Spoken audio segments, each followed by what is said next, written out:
Thank you mga kaibon, maraming salamat po. Welcome back sa YouTube channel natin. Kumusta po kayong lahat? For today's video, ang pag-uusapan natin mga kaibon, yung mga naging tanong sa akin ng kaibon natin. Ang una na tanong sa akin ng kaibon natin, ang tanong, paano daw ba mapalilinis ang ulo ng fisher? Mga kaibon, disclaimer lang, ang isi-share ko dito ay base lamang ito sa kaalaman ko at karanasan ko sa pag-aalaga ng mga ibon. Sa tanong, kung paano natin mapalilinis yung ulo ng fisher, mga kaibon, normal na po yan. Ganyan na po talaga ang ulo ng mga fisher. Medyo merong konting dungis sa batok.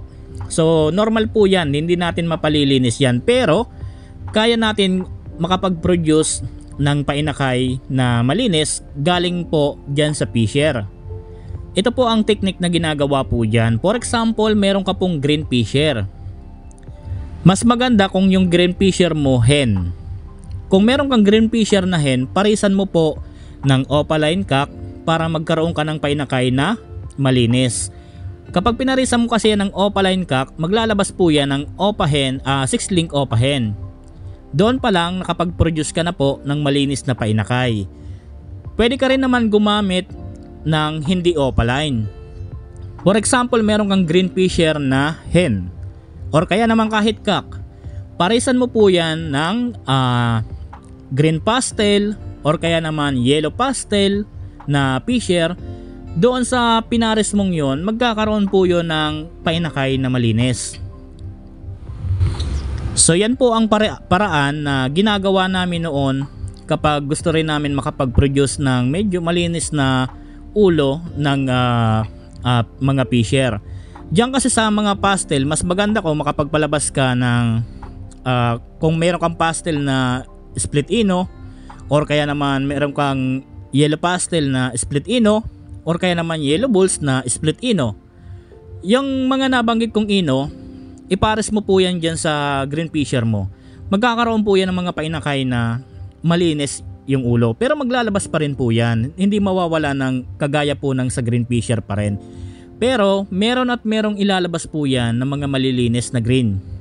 Maglalabas din po yan kung pastel yung pinaris mo. Maglalabas din po yan ng pastel na medyo malinis din talaga. So yun po ang paraan para magkaroon tayo ng painakay na kahit doon sa fisher na medyo madungis yung ulo, meron pa rin painakay na malinis.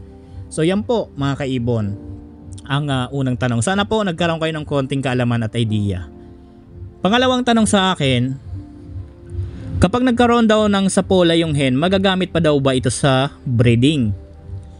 Sa tanong kung magagamit pa yan sa breeding kapag nagkaroon ng sapola, yes naman, magagamit pa po yan. Kinakailangan lang mapagaling natin yung ibon doon sa sapola para magamit uli natin sa breeding.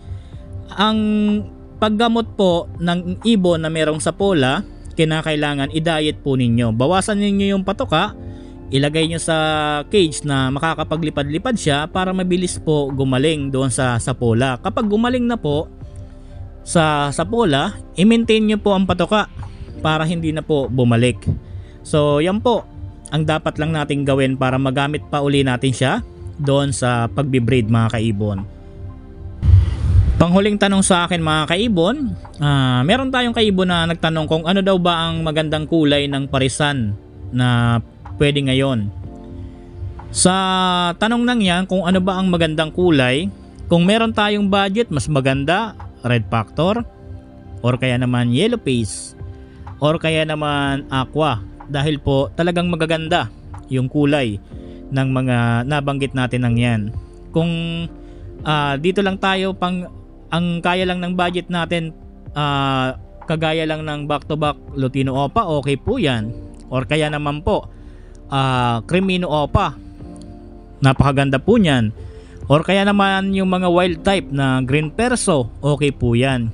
About naman sa mga opaline, mas maganda yung mga Par Blue. About naman sa kulay ng Par Blue, mas maganda Bayo or kaya naman yung Torque na Par Blue. So solid po yan.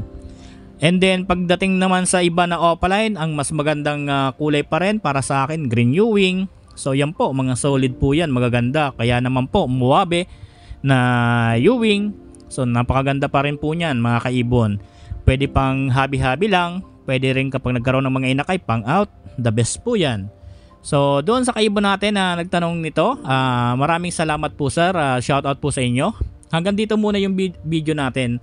Maraming salamat po, happy birthday sa ating lahat. God bless po sa ating lahat mga kaibon. Thank you po.